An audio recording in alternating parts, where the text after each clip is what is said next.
saya tak nak.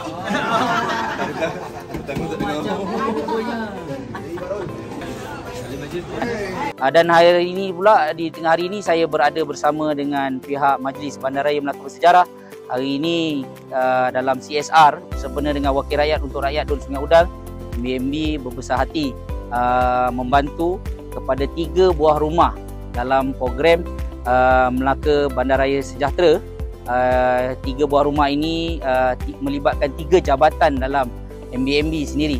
Datuk Bandar pun ada bersama kita, Datuk Syadan, dan juga Datuk DO pun ada hadir. Ini adalah rumah yang ketiga.